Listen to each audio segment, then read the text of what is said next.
maybe death and change is bad. And I should have slayed her so that I could have kept all the AMVs I wanted on the internet.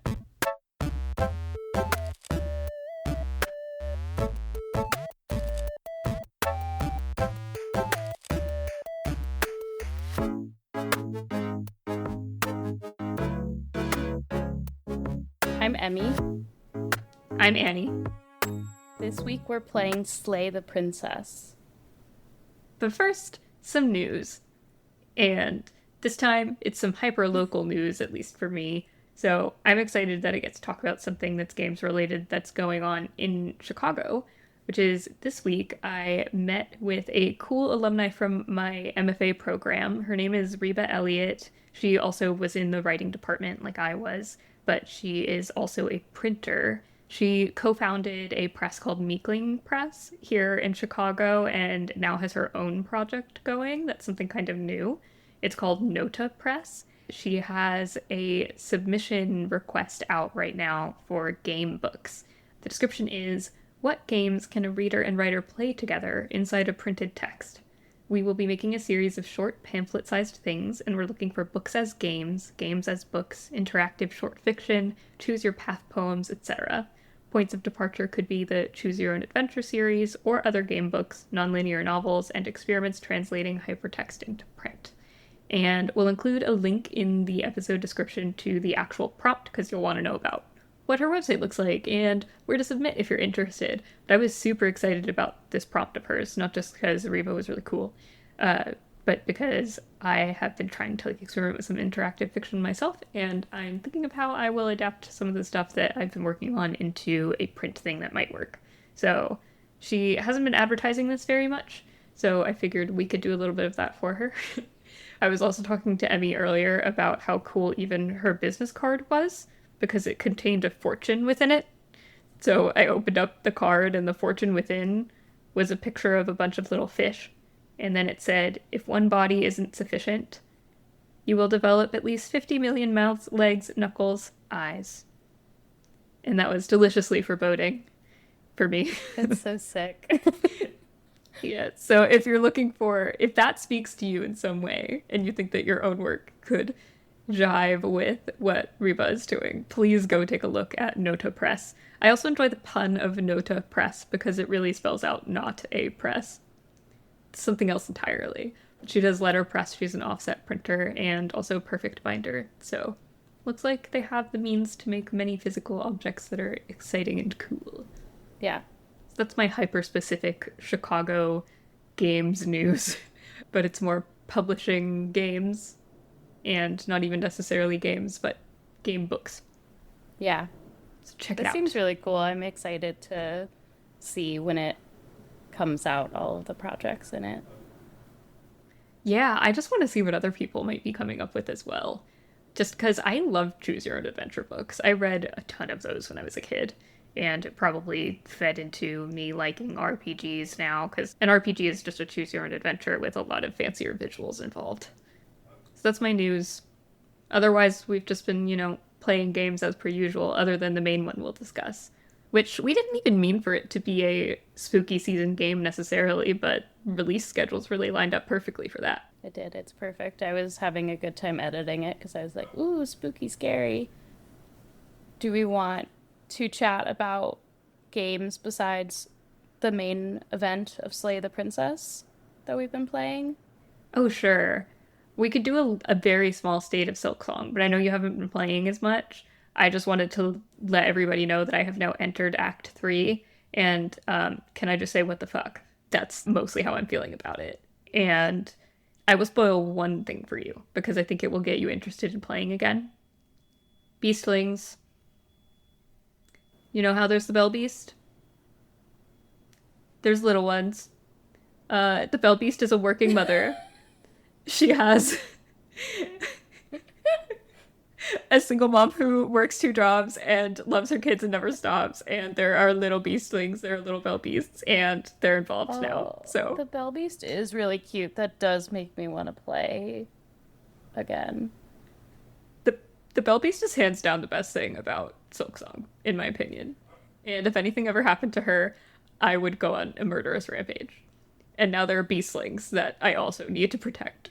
I'm currently thinking of my like list of games as a stack in computer science where like I was playing Silksong, I put it down at the bottom of the stack to play Hades 2, which I stopped to play Infinity Nikki. And so I need to like finish my Infinity Nikki work right now so then I can pop that off the stack, which then I'll go back to Hades 2, pop that off the stack, then I can get back to Silksong. Mm-hmm. I am going to pretend that Maisie in the background is saying, how dare you? How dare you abandon Hades 2 and Silksong for Infinity Nikki? That's my translation. Yeah. But she's your dog. Well, because neither Silksong nor Hades 2 uses manipulative design to get you to play every day and feel like you're going to miss out if you don't do that. So maybe they should consider being worse games. Could you tell me a little bit more about Infinity Nikki and how they're manipulating you into playing every day? It's the How's same that thing going? with like most gacha games, right? Or most like ongoing live service games of like you have your dailies that you do. Frankly, too many at this point in Infinity Nikki, and it's like, well, I don't want to miss out on my like free diamonds so that I can get more chances to get my outfits, my fake outfits. So I just do it. And it is like a good wind down activity. I just wish that it was a 15-minute wind down activity and not like an hour wind down activity. Do we have any other current games that we want to talk about? Or should we go into...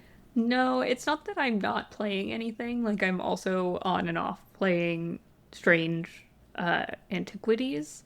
But that is my wind down game, and I play it a little bit, and then I go back, and I play a little bit. Then I go back. The other piece of Infinity Nikki news is that there's a new...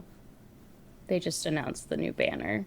The Halloween banners. Mm-hmm. And once again, the 5-star is like a big froofy dress that I don't really want. But the 4-star has gloves that have like claws on the end of them. Ooh, and the hair really has really cute bows in it. So I think I will be pulling for those. I'm excited to hear too, or rather not hear, but to see the outfits you come up with once you have the gloves with claws Thank on you. them. Because I would actually love to have gloves I'll with probably claws wear on them once because I mostly put her in casual clothes. So we'll see. But I do put her like I will often put her in like goth kind of 2 pieces. So they might actually get used a lot. Mm-hmm. Okay.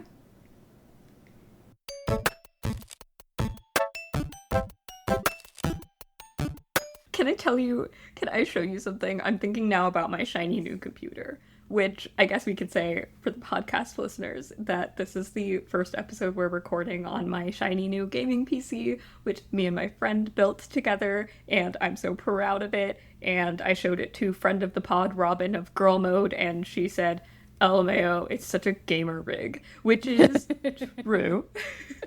It is like in like a black modular case and it has rainbow fans or whatever. But because I built it myself, I can turn off the rainbow LEDs if I want without turning off the fans. So it's fine. But I'm so obsessed with this shiny new toy and it has made me better at video games because now, like, when I'm playing a game online, I'm not dealing with horrible lag or anything, or weird frame rates. You're going pro, and all you needed was improved gear. I know, it turns out you can blame the controller sometimes. Wow. Wow. You've gotten good, and all that it took was getting a gaming PC instead of a ancient laptop. Yeah. It's not even that ancient. I still have so much affection for her. But it is nice to have the shiny new toy. And yeah, now I've finally gotten good at an esport that is on a way out, it feels. You're an athlete. You're finally an athlete, Annie. My gosh, my dad is finally going to be proud of me. The other important thing that I want to get into before we talk about Slay the Princess is just that in addition to the shiny new toy of the PC, I got a shiny new mechanical keyboard, and it's my first ever mechanical keyboard, and it sounds so nice. It's like, It's kind of like if I liked the sound of my own voice. You just like talk to hear it, but I just never want to not be typing. You studied computer science and worked as a coder. You're around people on keyboards going like a good number of people doing keyboard things all day. Or you were. Yeah, I was. I definitely had the loudest keyboard. Is it like a among coders, like is it a display of dominance thing? It's a mating ritual. Um, no, I don't think so. Maybe. Maybe. I just can't see it any other way, but I wasn't there, so. I do feel like I received praise for having a cool keyboard. Like when I got my keyboard in my first job, I remember when it came and I brought it to the office and everyone was like, ooh, ah. Oh my god, Emmy, it's exactly like the business cards in American Psycho. It is. Like, Oh let's my see God. Paul I'm Allen's sure someone's keyboard. already made that parody. My favorite parody of that is actually someone who edited over forum signatures, like old forum signatures onto the cards, and they were That's like, so let's see good. Paul Allen's signature, and it was like a sparkly Sasuke gif one, and they were like, oh my god, that edited. It was... Speaking of Sasuke, last night when listening. Rob and I were on the last like 45 minutes of our 20-hour road trip, we were talking about the song Apologize by Timbaland, It's a and good song. we were listening to that, and I was like, when I first heard this song in my sister's Honda CRV on the way home from dance, it was a revelation. And I think I immediately went to the family computer and was like, Google videos, Sasuke Sakura apologize. Apologize Timbaland Sasu Saku.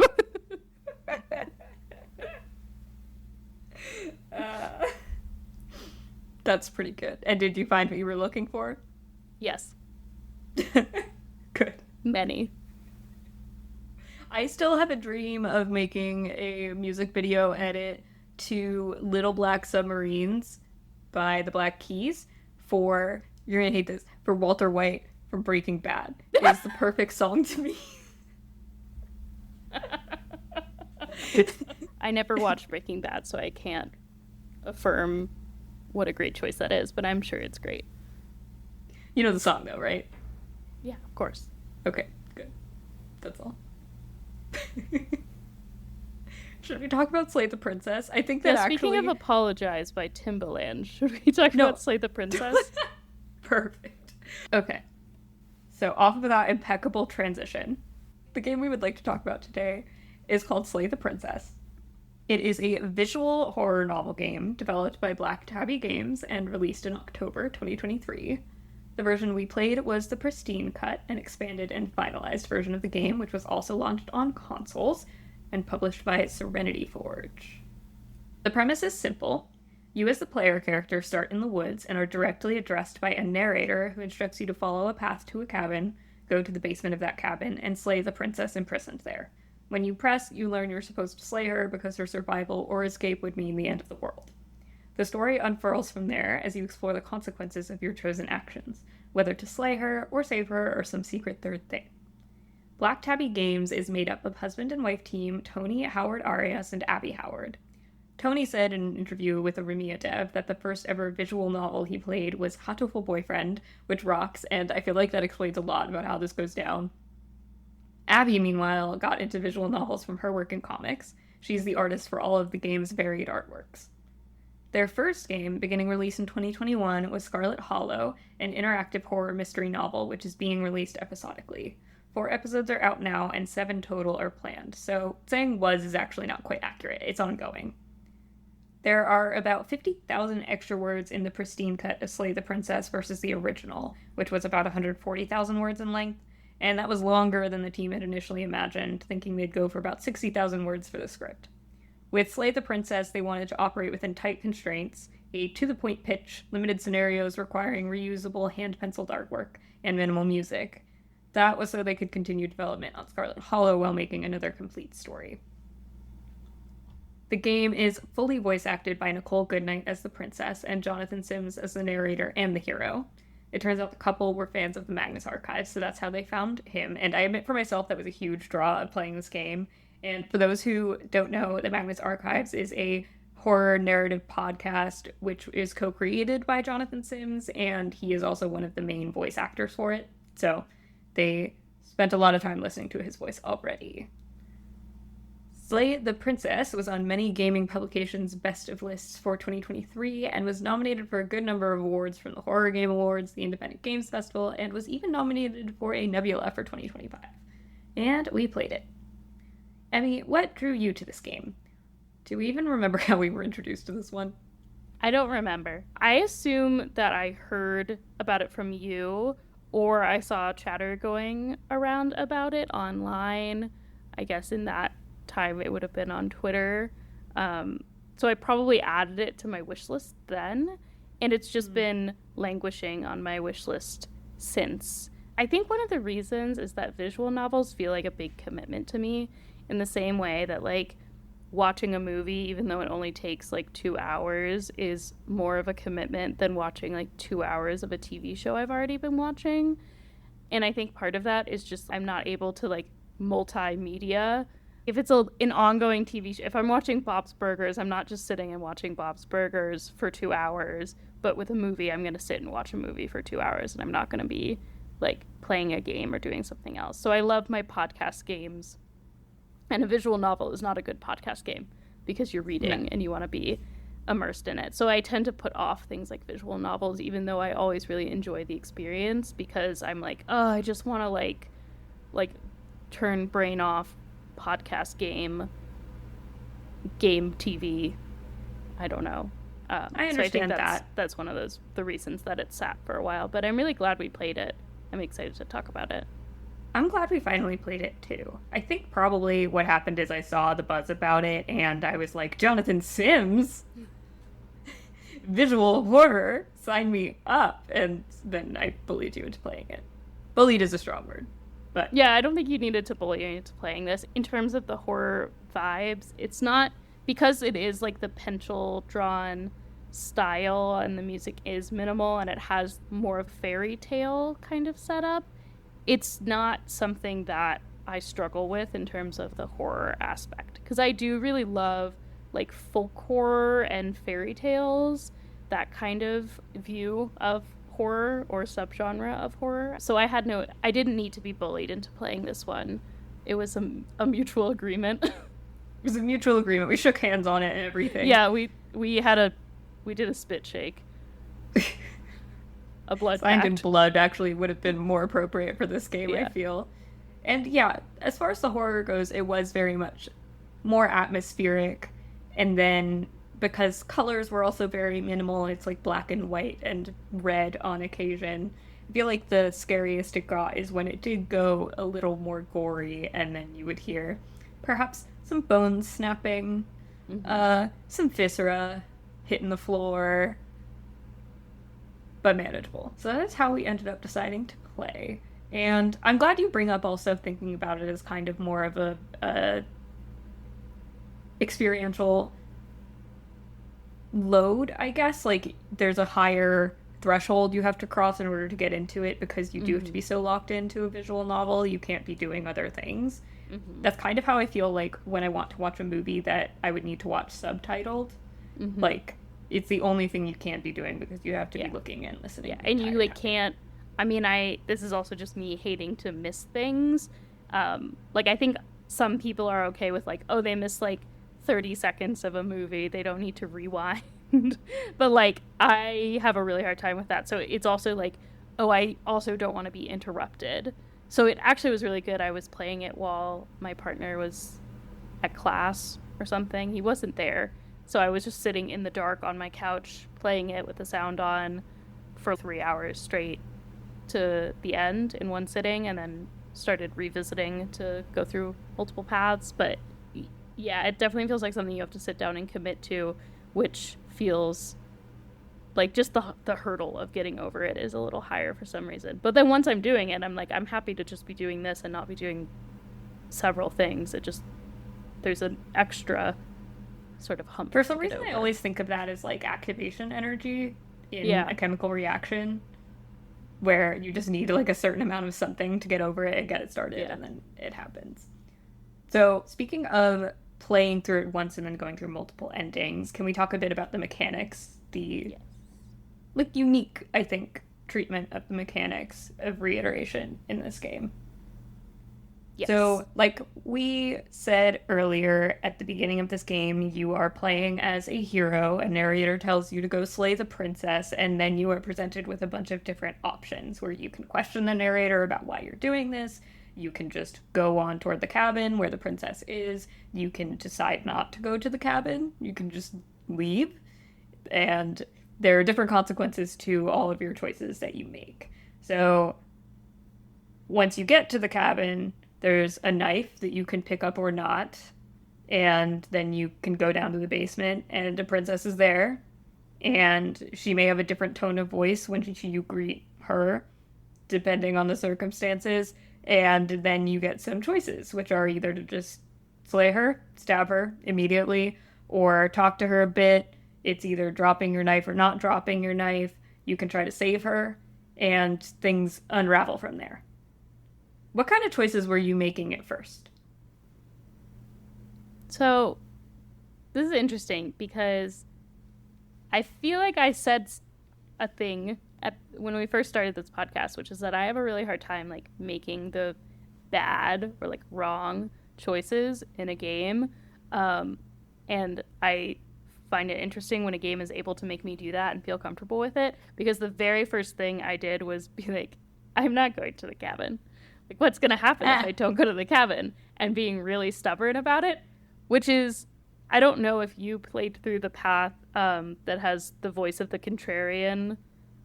Yeah, I did. Well, I actually, in my head, I don't keep track of the voice of the hero and how that splinters as much. That one to me is the path of the stranger. It's like the princess that you end up with at the end. Yes. So that was my first path. Very first one, which was confusing. Because this game really drops you in, but you don't really get the theme of like, so the princess in that path splinters into many different princesses coming in and then ends up as this like three-headed princess. And it does, I don't know if it says this when you saw it, but she says something like, oh, how awful for you to see this so early in your journey. No, actually, because it was one of the later princesses that I encountered. So I think it's like because I got it first, I was like, what's going on here? And then it's like, okay, this makes sense. But because you end up, so what happens is you make your decisions, you meet the princess, her attitude towards you is already predetermined by some of your paths, like whether you pick up the knife or not. And then depending on the end of that, you go into chapter 2, usually, and things will get even more strange and twisted, and so on and so forth if you get into, like, chapter 3 and chapter 4. So if you get a princess in, like, chapter 2 or chapter 3 that gets consumed by this entity called the Shifting Mound, you will get an interaction with the Shifting Mound, which is clearly this, like, amalgamation of the various princesses and maybe something that's more than the sum of its parts. And that was who told me, like, oh, what a shame that you saw this princess so early in your journey. And then you lose your memory and you restart again at the beginning, saying you're on a path in the woods. At the end of the path is a cabin. You're here to slay the princess. Which then you realize, okay, this is a game that loops through this storyline, and you can make different choices again and again and again a certain number of times. However, before you see that and like know that that's the structure of the game, to see the princess having like many different princesses coming in from different sort of universes, it's like without that context you're like, okay, stuff's weird. And so part of the reason that one happens that way, I guess, if you go to the cabin and you actually go through more of the choices having met her, you end up with a more definitive identity of a princess to take into the in-between area where you meet the Shifting Mound. But that one happens because in the first chapter, if you just leave, you kind of disappear into the edges of the universe. Chapter 2 restarts you, and you haven't ever met the princess before. So the stranger kind of represents all the possibilities of the princess that you could have met that first time around that you didn't. That is very interesting to just start with. So you really just turned around and went home. Yep. Or tried. Yep. It is important to note, too, that after that first playthrough, when you first meet the shifting mound tells you, go back, bring me new perspectives. So you're encouraged to try a different path the next time. And in fact, per save, it doesn't allow you to take the same path that you've already taken, which was really helpful for me as a player because I first off played in different chunks. And also, I'm not going to remember what the heck I chose last time. I really should have actually been taking notes and writing it down. So I'm glad that at least within each save, it just blacked out the option of doing the thing that I'd done before so that I could see something new next.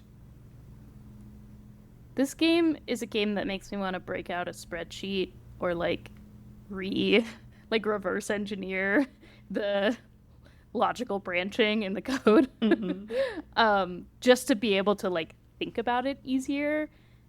Because it's hard to, until you've done several repetitions, it's hard to really nail down which decisions are meaningful in the sense of which are a fork in the road. Because some that you think might not matter or are too early to matter do seem to matter. For example, I didn't know what determined what princess you were going to meet in Chapter 1. Because when you first go into the cabin, the princess will greet you. She'll hear you up at the top of the stairs to the basement, and she'll say, hello, who's there?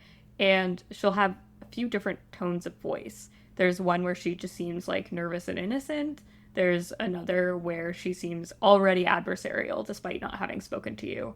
And so interacting with that princess to begin with already can branch off into different paths. But I didn't know how the game determined what Chapter 1 princess you were going to get. Do you know? Did asking the narrator well, there's definitely questions... a branch between taking the knife and not taking the knife, I think.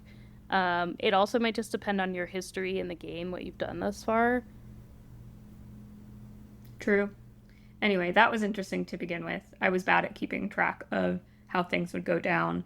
But then once you get there, you can talk to her more. The first time, I slayed her. But because I was that's the instruction of the game. That's the main thing to do. Let's just get that one out of the way before we start exploring all the options. But because I spent some time asking the narrator questions and also waffling a little bit, because before I slayed her, I did want to talk to her. I didn't quite succeed in just stabbing her to death. I think we both died that first time around. So then things were a little hairy the next time. Another significant thing about the mechanics is that the narrator, who has the same voice as your voice, the hero, so it's all Jonathan Sims, the narrator doesn't seem to notice until you tell him that you've done this before. So, but the princess remembers, or seems to remember, within the one save. So, between chapters 1 and 2 and 3 and whatever those memories will carry, and then you end up in the, outside dimension, and that wipes clean. So, when you start again, for example, if you stabbed the princess last time, she usually turns into a certain type of princess that doesn't like you very much. And then you have some different choices to make about whether or not you're going to try to kill her, try to make peace with her, try to escape with her, and, I don't know, explore a different perspective. During Chapter 2... what were some of the other early princesses that you encountered that you were oh, this is good, or this is fun, or I think this the is unexpected? Second one that I ran into after the stranger was the adversary, which is a princess who is wants to fight. Yeah, she's let's fucking go. She doesn't even want to leave. She wants to stay there and fight. And so there is also another branching path off the adversary where you can, instead of staying there and fighting, you can free her, even though she doesn't want to be freed. You just kind of trick her into going outside. It's like, let's go fight in another spot. But like, I really love the design of that princess because she's got like a slit up her skirt. She's got like beefy thighs. And I do love sort of the trope of like love through clashing, or like understanding through like physical. Maybe it's because I'm such a like was such an anime dork when I was a kid, and so there's so much like shonen anime where it's like the way that they come to understand each other is through like their fists. Which, by the way, incredible that you came out of Naruto fandom not shipping Naruto and Sasuke with all that. I think I was too straight as a child. And I also have like a like tendency that I don't like in myself to be like, I want the canon ships. Like, it's rare, even though like in Naruto they don't do a good job of motivating any of the pairings except for Naruto and Sasuke and Temari and Shikamaru. No one come for me about my Naruto opinions, but like I want to be like, I have a hard time in like fandom and fan fiction where it's like a very clearly non-canonical pairing, even though there is some like textual evidence for it. So I just sort of like put myself. Also, I was like really big into Hinata as a child who wanted to be shy, as like a loud child who like wanted to be quiet. I really liked Hinata, and I liked her weird hair.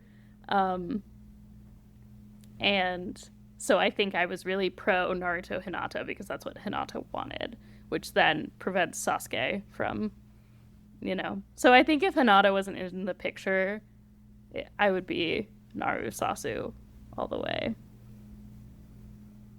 What were we talking about? Can we circle back to wanting to be shy? What does that mean? Oh, this is like, I haven't shared this trauma with you. It's just, well, the thing that confuses me, we can get into the trauma, but the thing that confuses me about it initially is that it seems to me a lot more difficult to transition from being shy to not shy than it is to go from being loud to not loud. I don't know that I really wanted to be shy. I wanted to be like quiet. I wanted to be like quiet and delicate and like not take up space, but felt like I was constantly like taking up space and being loud. And I think it's just like also a younger sibling thing of like being told you're not funny or that you're too loud. So I like eventually did succeed. I like remember distinctly in 8th grade, I was like, this is the year I'm going to be quiet. This is the year I'm going to shut the fuck up. And then I don't know. And then I like went back to having my normal personality after a few years. Like I went from like 100 to 0. And then I think ended up at like a 75. Yeah, that's worrying. Glad you came back. Yeah. 8th grade.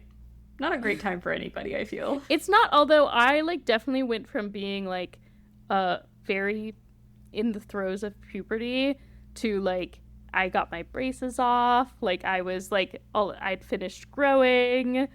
It was the summer I turned pretty. You know, I actually got my braces off 8th grade as well, and I felt really good about it, and then I went to high school, and then I was like, guess I peaked. Like, that was... I was mostly glad middle school was just over. So, something actually that you brought up about Slay the Princess being, like, a love story through this adversarial relationship, I actually want to read how the game begins. It's the note that shows first thing. It says... Whatever horrors you may find in these dark spaces, have heart and see them through. There are no premature endings. There are no wrong decisions. There are only fresh perspectives and new beginnings. This is a love story. I first off, throughout the whole message, found that quite reassuring because I am always afraid in these games of making the wrong choice. I want to optimize. I want to see everything possible. But the whole point of this game is that you have to choose a path and you're going to play it again, so you will eventually see everything possible. So that was nice to know. The "this is a love story" bit was interesting to me to begin with, because have you watched Fleabag? and in particular No. season 2.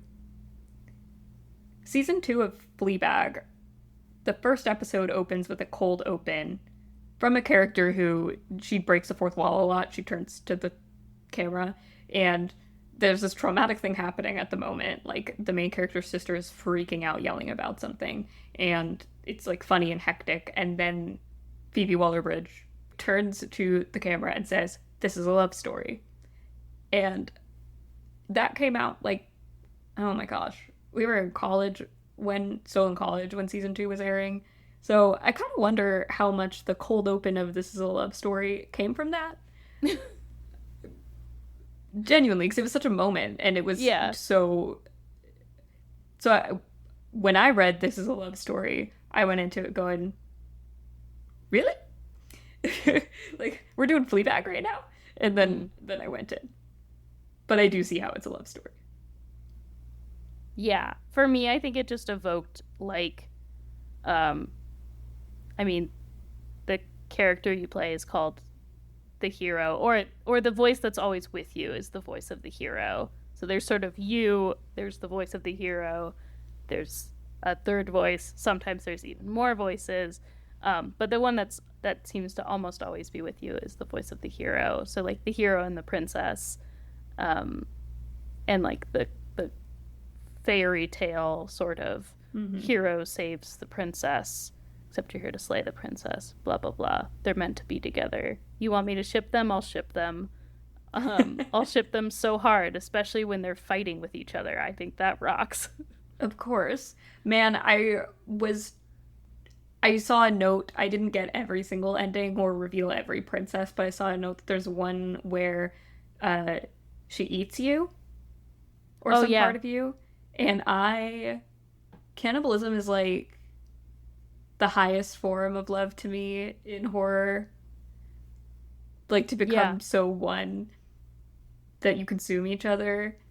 Can you tell I loved Hannibal? So that one I was excited to see. I was like, that I will be shipping when I get to that you point. should play through that path because it's interesting. There's multiple ways that you can be kind of combined into one being, and that's one of the 3, at least. You only get to it in a 3rd chapter. So you can either be consumed by her when she's the beast, which I don't totally remember how to trigger the beast, or so you can be literally eaten by her, and then you can do some things where it's like she will throw you up, or you can die in her stomach, or you can kill her while you're in her stomach. And so that is one way that you can become one. Another one is, I think, the witch, maybe, and the cabin closes in more and more on you. And if you don't leave, I think there's no way for you to leave the cabin when she's the witch.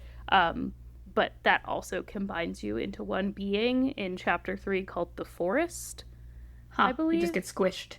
Yeah, and you're like one entity. And you can either try to tear yourselves apart, or you can like sort of commit to being one being. So that was one that I really enjoyed because I do think there's a lot that's very interesting about, and like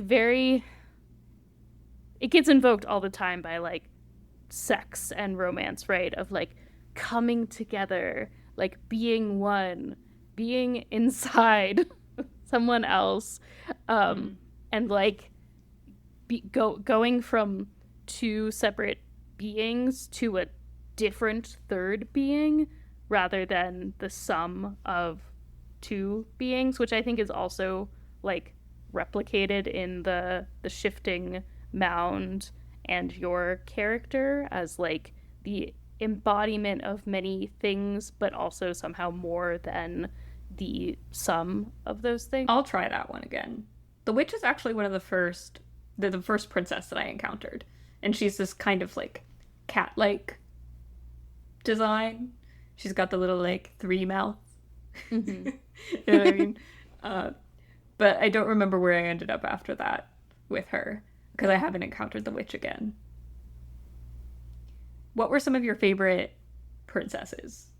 Yeah. So I liked the adversary a lot, the princess who just wants to fight you all the time. My order was the stranger, which is the three-headed princess, the adversary, which is the princess who wants to fight forever, the prisoner, which is she is stuck down there and you can get yourself in chains with her. That's what I did. Didn't realize that was going to happen. I want to look at the chain. Yep. Usually I think I would always pick what felt like the shorter path potentially. Like I always want to go down a detour and come back along the way of long things because I want to try and see everything. So I think that's why I was like kept being like, no, I'm not going to the cabin, because I was like, then I've not gone in the cabin and I've checked that off versus something that will potentially branch out way more. So the prisoner, then I had the damsel, which is when I believe it's if you don't take the knife at all in chapter 1, then she's very like friendly to you. She chews off her arm to get out, I believe. Yeah, she does that in quite a few of the options. Yes, she's very willing to chew off her arm to get out, and then you take her out, and that is accompanied by the voice of the smitten. So if you're able to do that in the first chapter, she becomes the damsel. In the second chapter... Also, if you get the damsel, then you end up in later chapters with the voice of, like, the lover in your head. Oh, yeah, the voice of the smitten. Oh, the smitten, yes. Like, this insufferable chivalric knight who's like, my love, we must rescue her. Like, yeah, she's like, she's beautiful. You don't understand her. Her eyelashes tremble. Yeah.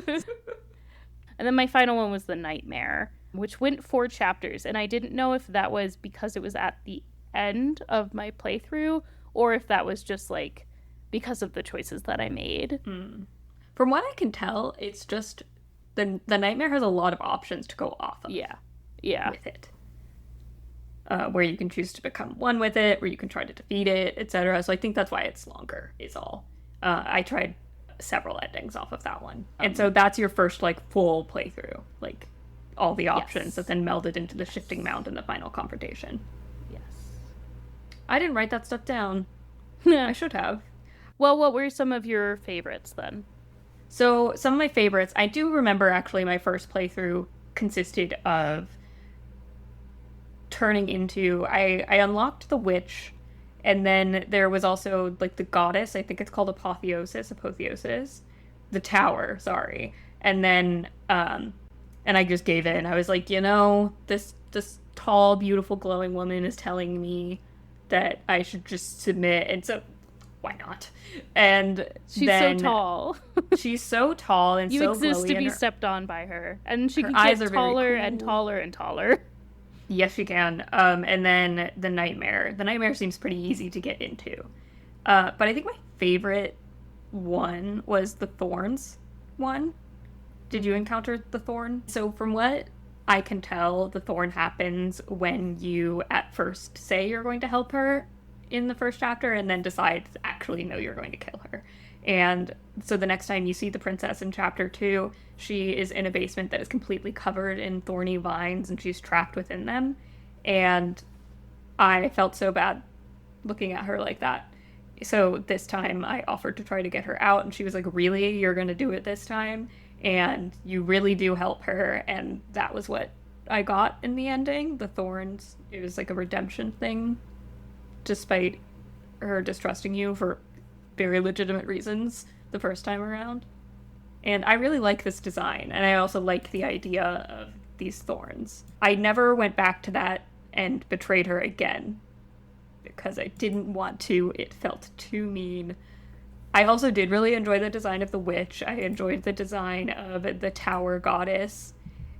I liked especially how her diadem would change each time. So the princess is in this like filmy off-the-shoulder dress when you start, and she's wearing a little crown. She's got long flowing hair and like big weepy eyes, and those things generally stay the same about her as you go, but the things that change are like her expression, like what her body looks like, how exposed her cleavage is also changes. I feel like the damsel is so buxom, but also her crown changes based on what situation you're in. So her thorny one is like a crown of thorns.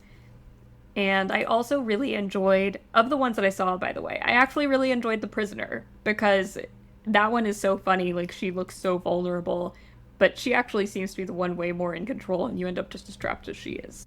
Yes. Yeah. I liked the Thorn a lot. That was one that I went back to. So I did my first playthrough, and then I kept saving at different crucial forks to explore various paths. Although I kind of would also like to go back and just play a full run through again to see how it works put together, because I think sometimes can depend on what you did previously. Like there's some achievements about who you see at the end. I think is usually the first princess that you see. So there's a couple going back. But I also really liked the Thorn, and I like that one because it feels like it should be very closed. Like, you betrayed her. Like, how could she ever forgive you? I like the visuals of it a lot, and I like the fact that you can recover trust.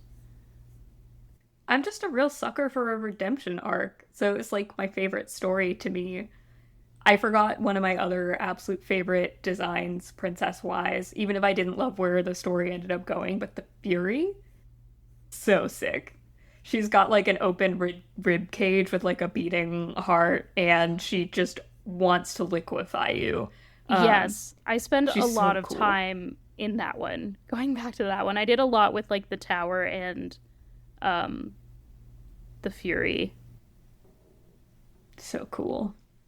And overall, this was something that I really appreciated about the game, and also something that we should say we really appreciate about the pristine cut, because apparently this like whole memories aspect was not part of the original, and it was so useful for trying to figure out what I should be looking for next. But these designs, so all of this was like done on pencil and paper, and then I assume digitally altered once they got it into the game or the computer just for coloring and things. But it's insane that that they drew so many things for this. Um, and one of the best parts of the game for me was seeing what would come up next, like seeing the new princess. That was the main driver for me. Not even the dialogue, which I surprised myself about. I mean, it's a very written game and a well written game, but at a certain point, through all the iterations, I didn't care so much what they were saying to each other. I just wanted to see the pretty pictures. Yeah, I was gonna say I almost wish. I mean, I really appreciate the memories layout, so you have an option to see like all of the different princesses you've unlocked, and when you first open it, you're like, oh my god, there's so many. And it basically saves each screen and gives you a hint as to like the choice that was made to get to that point. Sometimes it's easier to do than others. There are some where I had to look it up, and it's like, oh, you like it does matter on the order because you have to have the voice of the smitten with you to do like to kiss her in the thorn path. Um, so I really appreciate that layout, but then it just feels like it's so much. I wish I had played it when it first came out and then revisited it with the pristine cut, because it turned it into a completionist task for me, and I that kept me from, I think, appreciating and being immersed in the dialogue, which I did really like. I liked a lot of the dialogue, but there's so much of it, and there's so much to potentially be seen. It becomes for me a checklist of like, okay, I tried this way, now I'm going to try this way, and like see what happens, and then like collecting all of those images. And I think I preferred the experience of when I was doing the full playthrough and just starting to uncover things. I don't know. Did you That feel makes that way at sense. all? I did, and then I feel like we're now verging on the part where I want to give a criticism Hmm. and a reason I bounced off of it in a way that I didn't expect, because I was so into the idea of the premise and also love a good visual novel and also a kind of like faded love story even going in.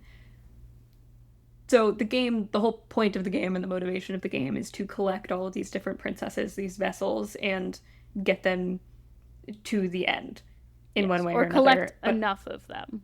enough. And then it's also a mystery to understand who you, the hero, are and why you've been given this task and why it repeats. So, big spoilers then for the story, but eventually it is revealed that you are a kind of godlike being, the Long Quiet, which in your world, the shifting mound was once a part of you. The shifting mound represents death and change, and you represent like life and stasis. And the voice of the narrator is the same voice as the voice of the hero, because it is another aspect of yourself who decided that they wanted to end death. And slaying the princess ends death.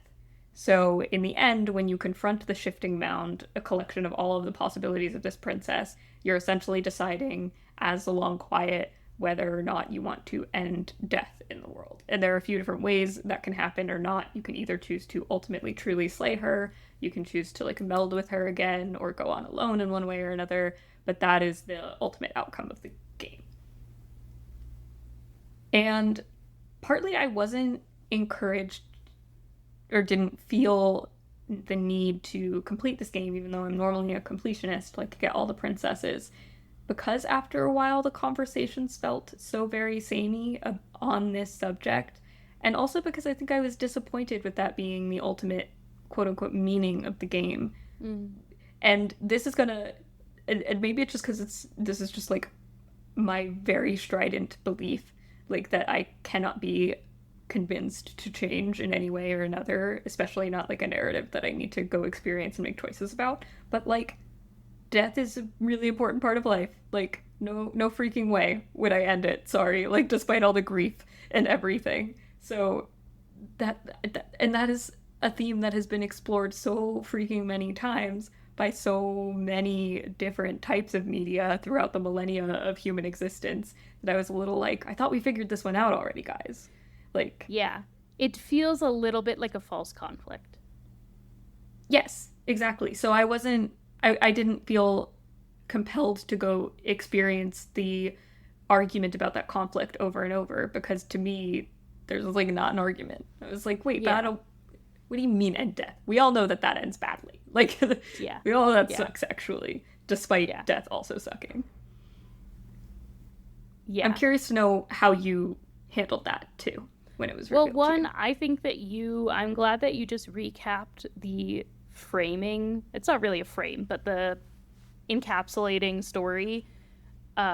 Because I was like, okay, I get like the Long Quiet, the shifting mound, the narrator like made something, but he's not a god, but you're a god. What's going on?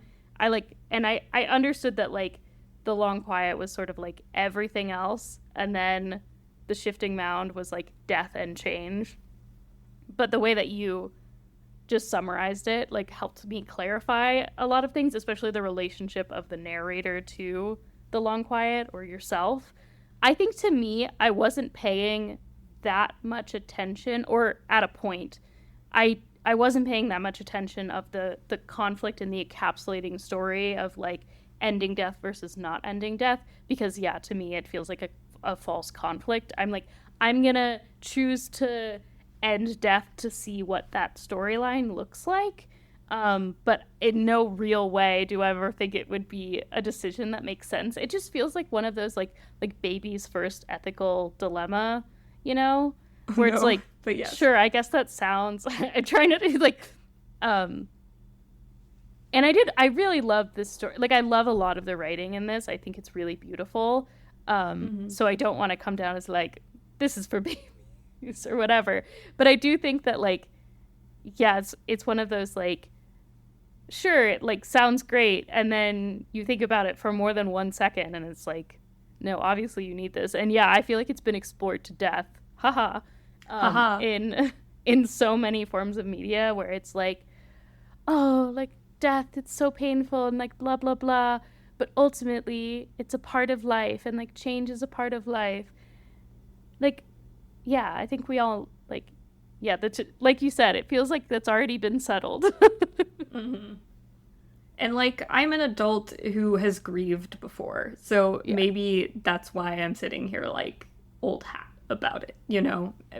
This probably would have like really screwed me up when I was in high school, I think, if I played this then, because I'd been through a lot less grief at that time, so I would have had to think about it more.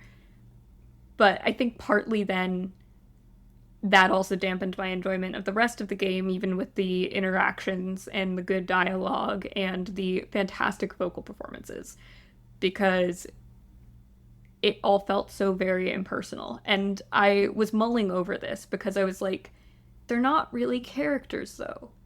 We get a little bit of a glimpse of a different personality, but we never find out why the Long Quiet wanted to end death. And I'm sitting here like, is it because there was a particular real breathing person that they were in love with that they lost?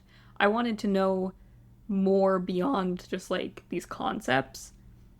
And because they were just concepts and shifting ones at that, I felt like I didn't have a lot to anchor me. I really wanted to know more about the personality of the Long Quiet, but the personality of the Long Quiet changed every time, depending on what you chose, and the personality of the princess changed each time as well. So that's why we're able to have favorites, but like aspects, I guess.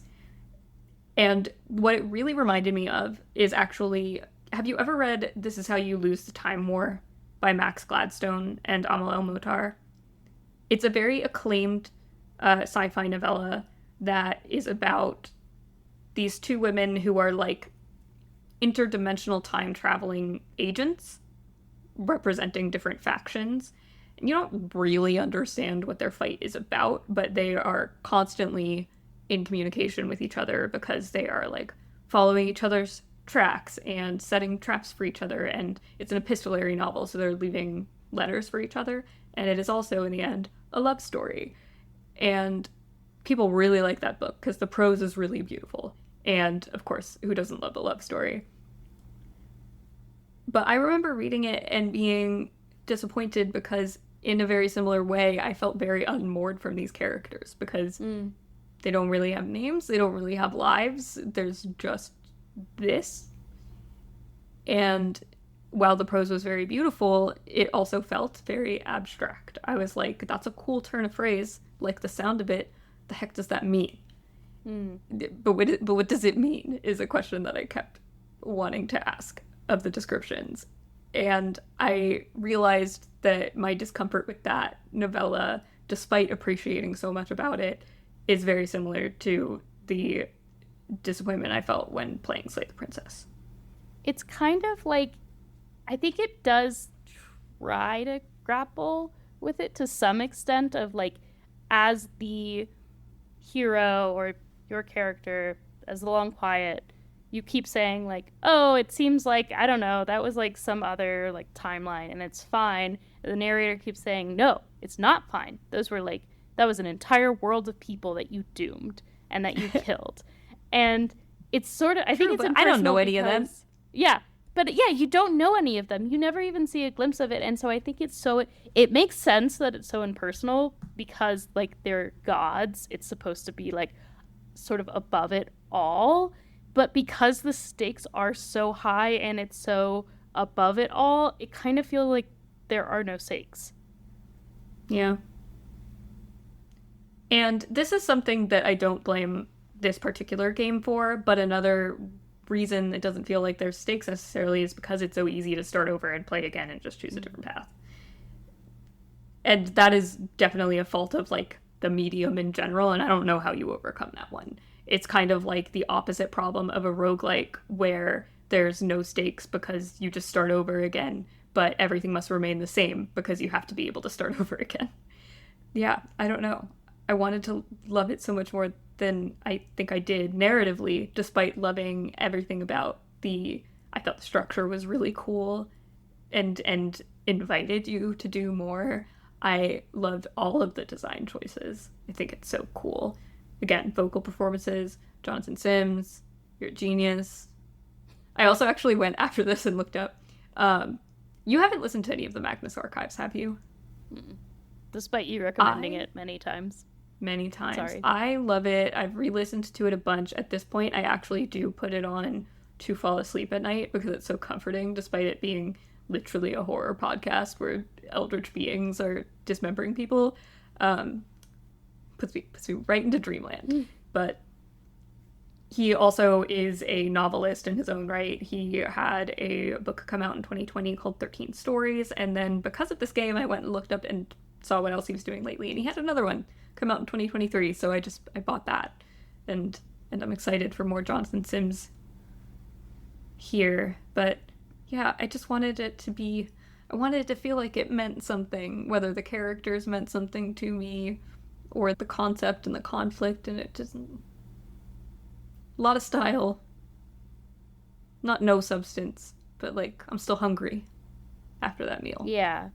Yeah, I think it's one of those like showing versus telling things, not to reduce it down to something like so simple, but because you don't ever see any people, like I think there's something really interesting about them being these almighty beings and it just being the two of them. Like it's like a what is that called? Like the Community episodes where they're only in one room. A bottle episode. Yes. It's like it's like a bottle episode of like it's just these 2.5 characters, including the narrator, the three, sort of, but then also the many iterations of these characters. So I do like this theming of like a not unending but like repeated struggle between two different ideals that can go in many different directions. I think that's really interesting. I just think that when the question is about like life and change, you have to give, or I would feel more strongly about it or feel like the stakes were higher if you saw like the consequences of, like you said, maybe the narrator, the long quiet, had someone that they loved and died, and like seeing people that you can love that are subject to these consequences, that don't seem to be above all of the consequences, I think would really enrich the potential conflict, because it would make the idea of like ending death be not so trite and like obviously the wrong choice. Yeah. There's also, this makes me think of, for an example of something like this that I think is done very, very well, is Reaper Man by Terry Pratchett, which is one of the Discworld books. And a recurring character in the Discworld books is that of death. He shows up in most, if not all, of the books. He has a very dry sense of humor. He talks in all caps, and he shows up to, when somebody dies, he's there to take you away. And Reaper Man focuses on death as the main character for the first time in a time when he gets tired of doing his job. Mm. And so he decides to just live as a person for a while.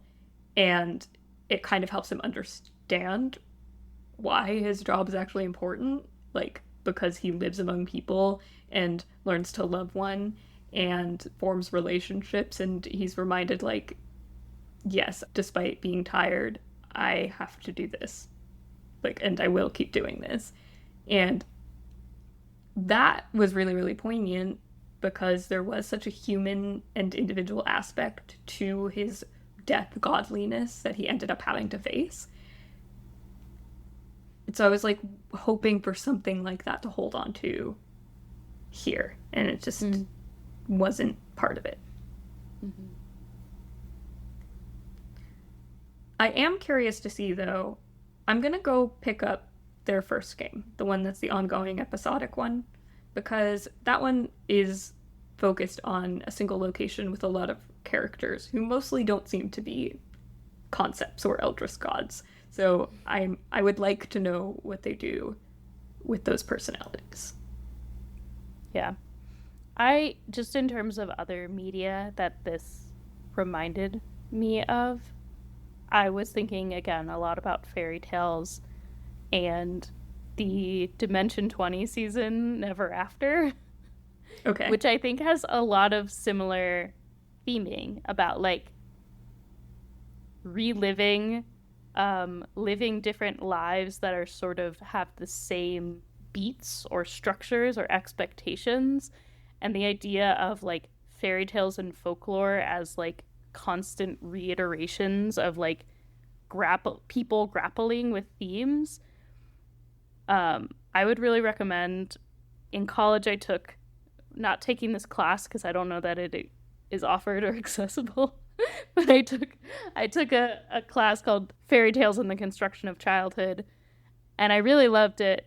And one of the things I really loved was just that the assigned reading was like a compendium of or anthology of like every Grimm's fairy tale that is. I don't know if it's literally everyone, but it's like a 700-page book, and they're very short, and they're sort of original, quote unquote, original versions of fairy tales, which we all know are, you know, much more grim dark than the sort of Disneyfied versions.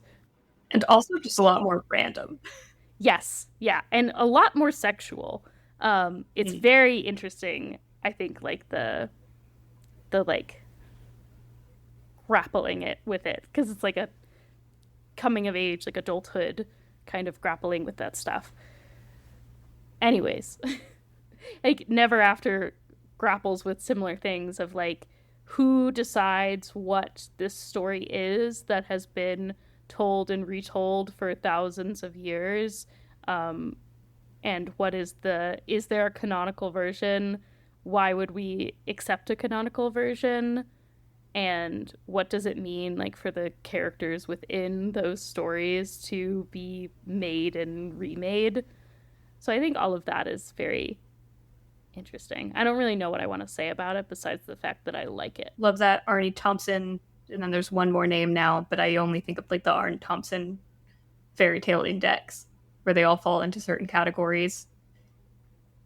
Like all the Beauty and Beast we've ever seen, and all the Cinderellas, and all of them across time and space. Yeah, I'm glad we played this, even though at the end I was a little disappointed. I'm disappointed that I feel like I'm not gonna if I were to try and see it all, I would not appreciate it all. Because I'm in that, like, I get into that mode of trying to complete a compendium rather than immerse myself in it.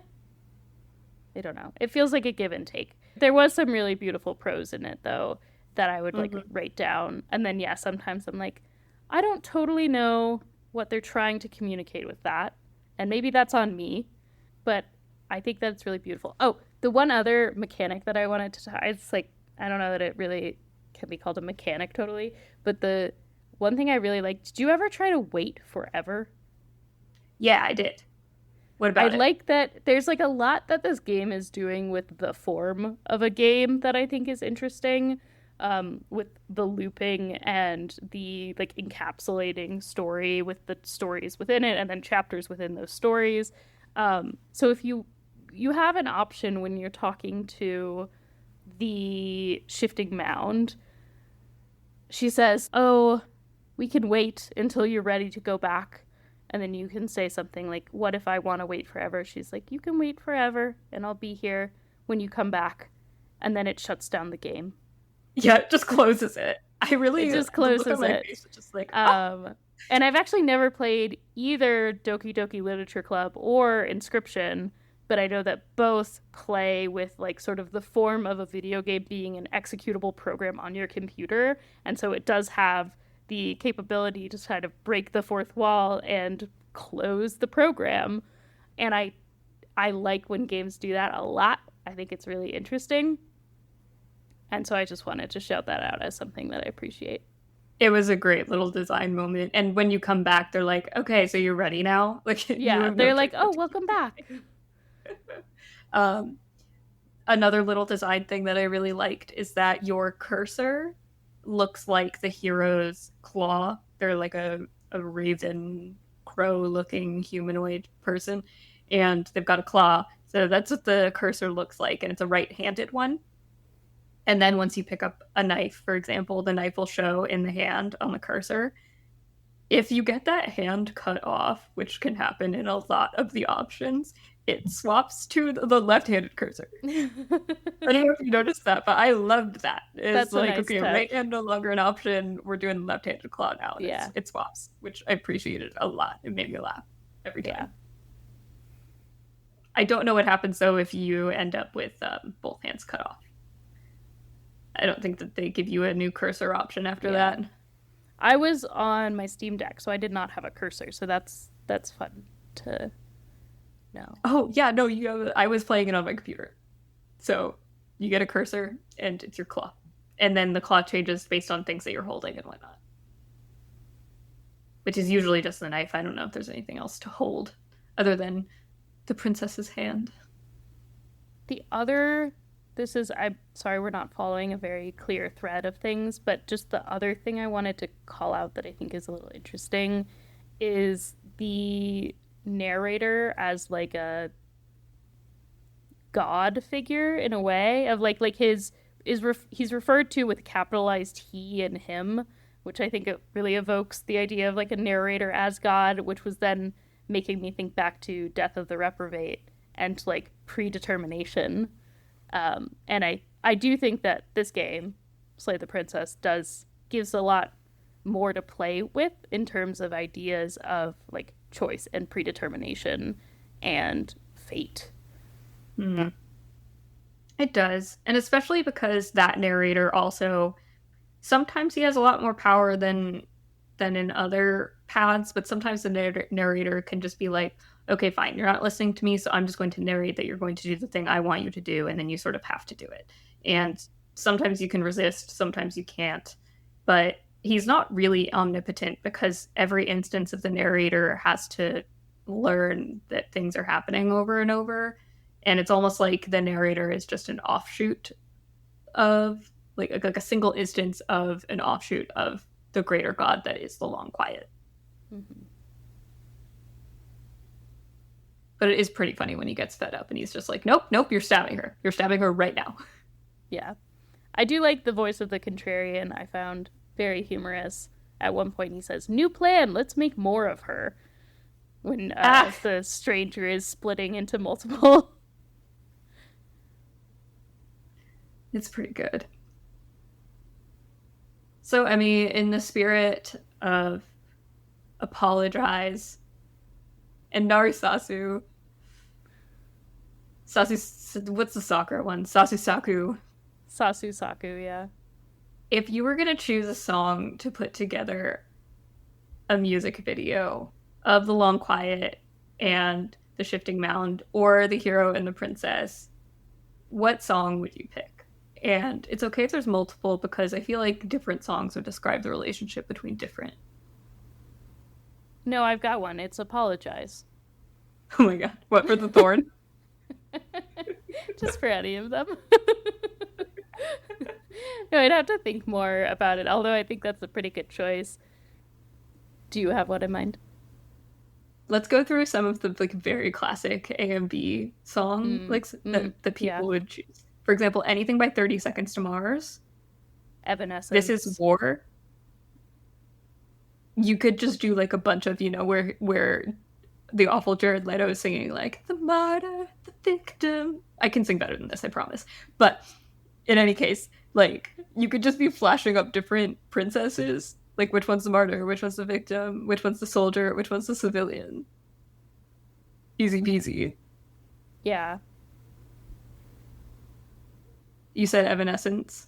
Yeah, I'm just thinking through classic AMV songs. So, like, yeah. Bring Me to Life. Mm-hmm.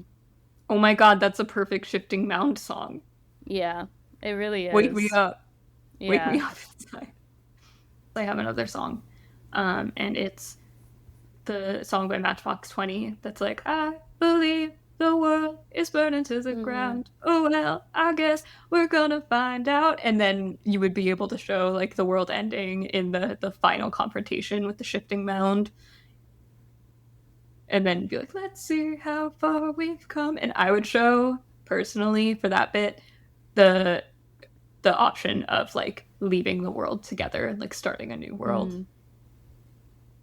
Oh, I do want to say I really like the choice of, like, the FMV of grass growing if you decide to not get rid of death. Oh, does that happen?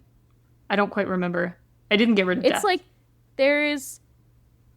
I didn't get rid of death either, or I did it at some point. This is when you don't get rid of death. You can, like, see a crack forming sometimes, and you see underneath it is just actual video of blades of grass growing. Oh, I don't know if I saw that. How did... It That's so does. It's cool. not like obvious. It took me a second to realize it was blades of grass, but it's sort Hmm. of like a golden like stuff moving up. So it's like real footage that's not Yeah, drawn. I think it's real footage of like a time lapse of grass Oh, growing. I love that. That's so cool. Yeah. I Wish I think it's saw like a it or really remembered I cool saw it. choice. Yeah, I think it's a super cool choice to pair the like um pencil and paper of like this world where things are going back and forth and then being like look at what we could make together and it's like the real world. Hmm. Well, Yeah, I we should just have a link of our favorite childhood AMVs in the show notes cuz I will they've definitely all been taken include. down, aside No, from... not all of them. Well, Because yeah, but like... not that long ago I was looking up the after my boyfriend and I watched the fight in the Valley of the End on the first part of Naruto.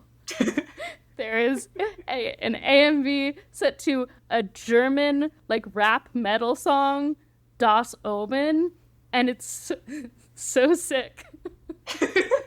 And it's Please still send it to there. me. I'm gonna send it to Please you. send It's it so to me. good. The only two AMVs that I really loved that I know are still up is, well, both of them won like high awards from Anime AMV Expo or awards? whatever. Yes, they have those at Oh, I didn't know conventions. that. Um, and so one of them is an Oron High School Host Club AMV set to High School Never Ends, and then another one is Madoka Magica one set to Cosmic Love by Florence and the Machine, and they both rock. But yeah, all of my favorite Full Metal Alchemist Brotherhood ones, all my favorite Avatar: The Last Airbender ones have been like taken down from the internet, and I have thankfully some of them downloaded. Like, because at a certain point I started archiving videos that I liked knowing they would disappear. But um I don't know. They exist in my memory. I don't know if watching them again, even if I found it, would recapture the feeling, which is the most important thing. So a lot of that lost to time. I'm gonna have to take this podcast off my website because Why? I don't want my students to listen to this and know and bully me. Do you think they'd bully you, or do you think they'd be like, "Oh my god, like you were there when the texts were written"? You know what I mean? Like kids like Naruto. It's not embarrassing now, like it was before. They sell Naruto t-shirts at freaking Urban Outfitters. Do they really? So, yeah, really. And they're like extremely expensive because it's Urban Outfitters, so it's kind of stupid. My Actually. culture is not your costume, Urban Outfitters. Yeah. I honestly don't. I couldn't tell you what is cringe now. Caring about things, actually. So maybe that's what they'd make fun of you for, Mm-hmm. but not specifically for caring about Naruto.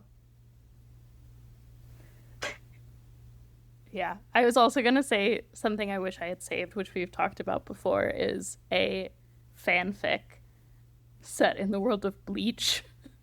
The shonen anime Bleach for cool older kids because it was on Adult Swim and not Cartoon Network.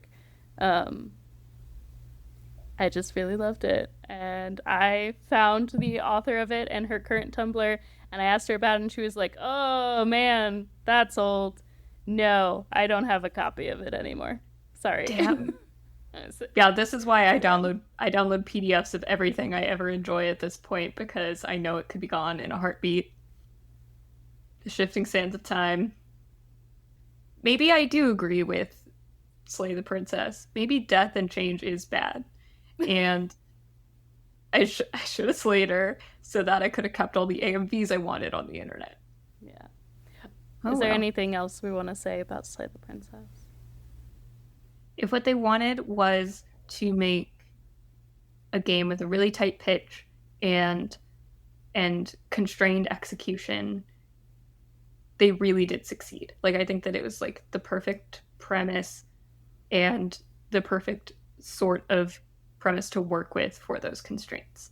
And I personally am really excited by the idea of going and trying to do my own project in a similar vein, not with like a similar concept in any way or anything, but working off of those constraints. So in that way, I do find it very inspiring, and it is very beautiful, like in terms of atmosphere and the art and the writing and the voice acting, like all of that. I just wish that all of that also meant that I really, really loved it in sum. The sum is And that's less it. than the whole, or wait, the whole is less than the sum of its parts for you in this Yeah, case. somehow it is. Yeah. That's all. I'm excited to see Yeah. what they do next, though, which is why I will go play Scarlet Hollow. Yeah. Yeah. I'm glad that this has finally come off my wish list and I've played it, and now I feel like I have the context for what feels like kind of a classic reference for a lot of people these days. And again, yeah, I really enjoyed especially those like the first playthrough before I got into completionist mode. I did really enjoy. And then yeah, sitting back and like doing a little bit more analysis on my takeaways from the themes, I agree that I have a hard time like with the level of stakes that there are. But the experience of that first playthrough I really enjoyed, and I had a lot of moments of like, oh, that whips ass. Like that's so good. Yeah. Um Seeing her and cut off yeah. her own hand or bite it off, because she bites it off for the first Yeah. time, was really like, whoa. I Yeah, loved that. yeah. And especially like and I guess this was me going back and playing like some of those I think at some point when I'm having like a slower I have fewer games that I'm juggling, I will go back and try to maybe I'll continually go back every few months and play like another playthrough or something just to see more princesses, because some of those are really rad how they end up, and I think those paths are really interesting, like especially like the tower and the fury. I think those were really cool, and those later when you get into like chapters 3 or 4 where the world can get really unwound, I think is really interesting, and I like what they did with it.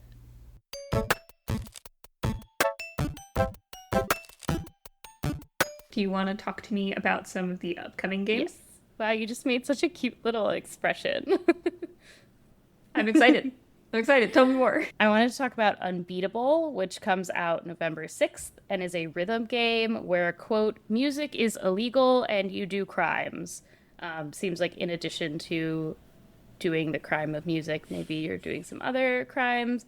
But it's like, it says it's 3D, but it looks more like 2.5D ish almost to me. It's very styled. It looks like there's a lot of action and combat, but it like has a very stylish rhythm system that looks exciting to me.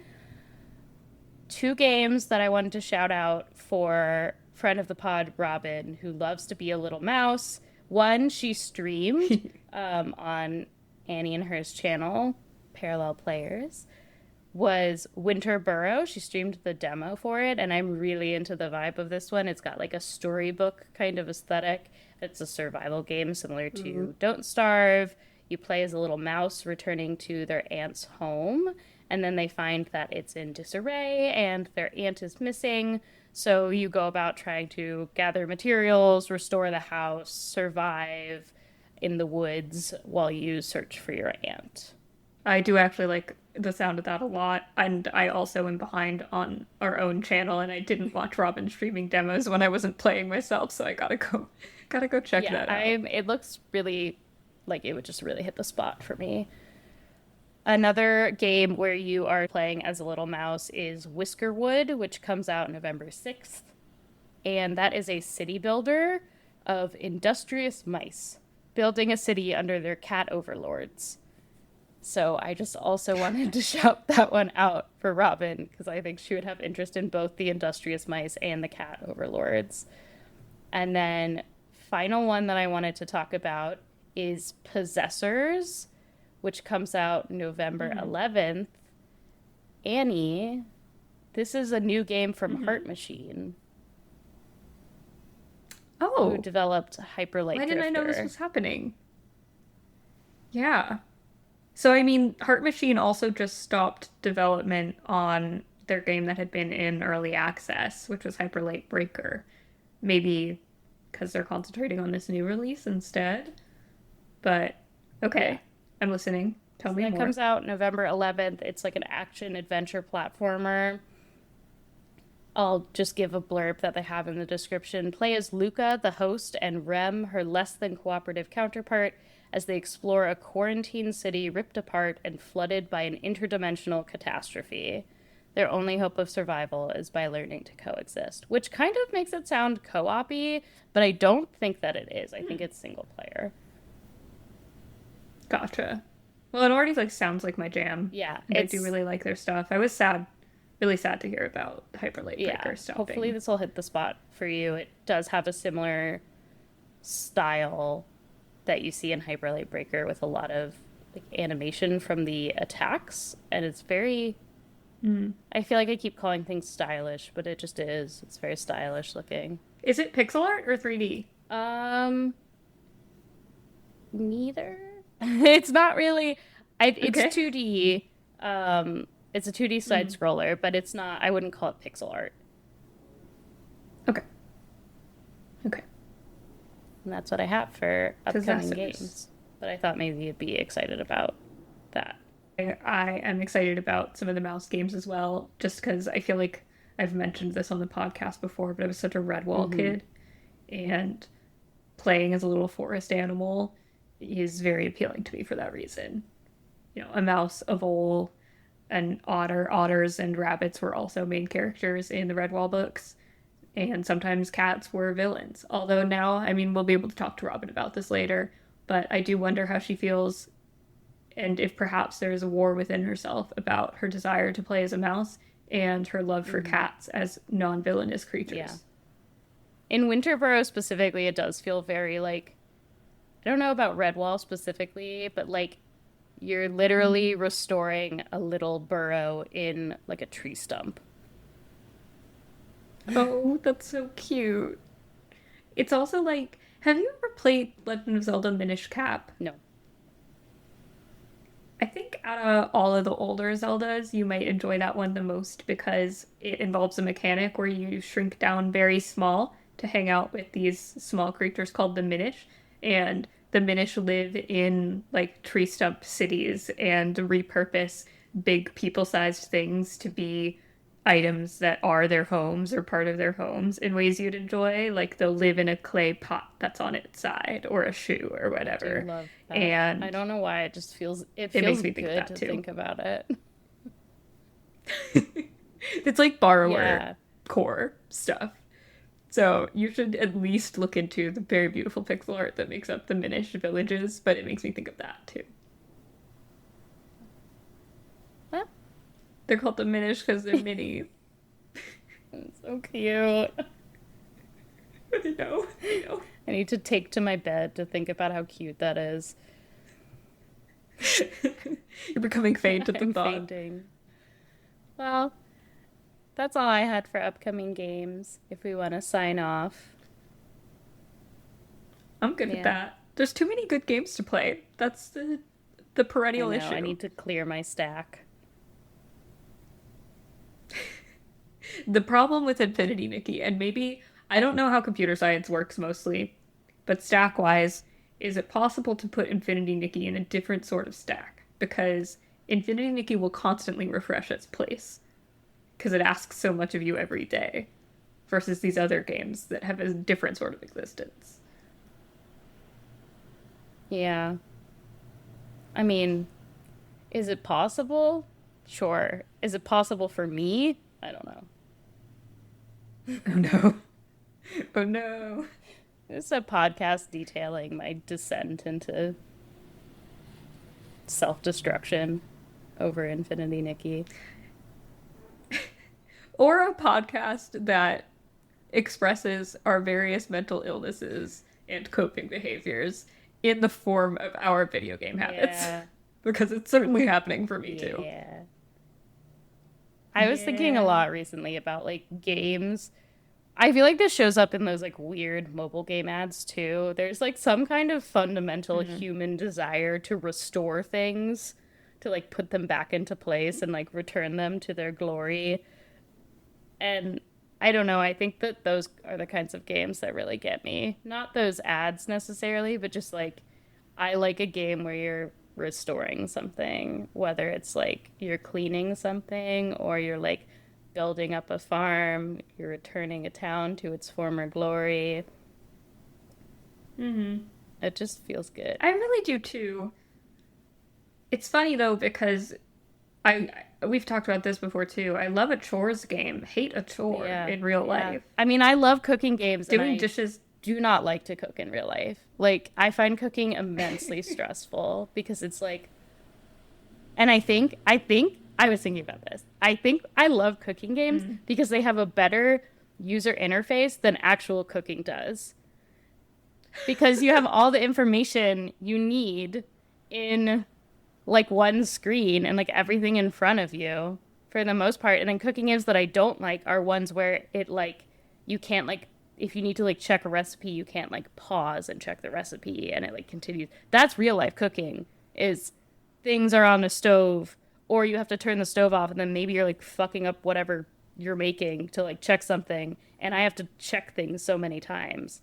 And that's why baking is superior because there's no time pressure until you put it in the oven. For most, that's not true for like tempering chocolate and shit, but like for most things.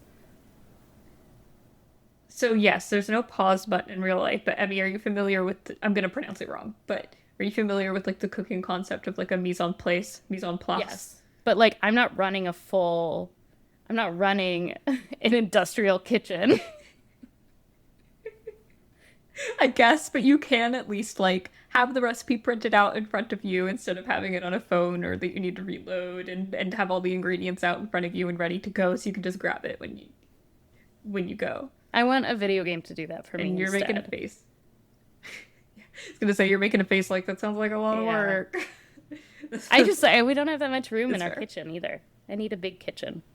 Yeah, it does take counter space. It does. So, okay. So I'll go look forward to those chores games that are coming out and then refuse to clean my room in real life. Sounds good. Okay. Bye-bye. All right. Bye for now.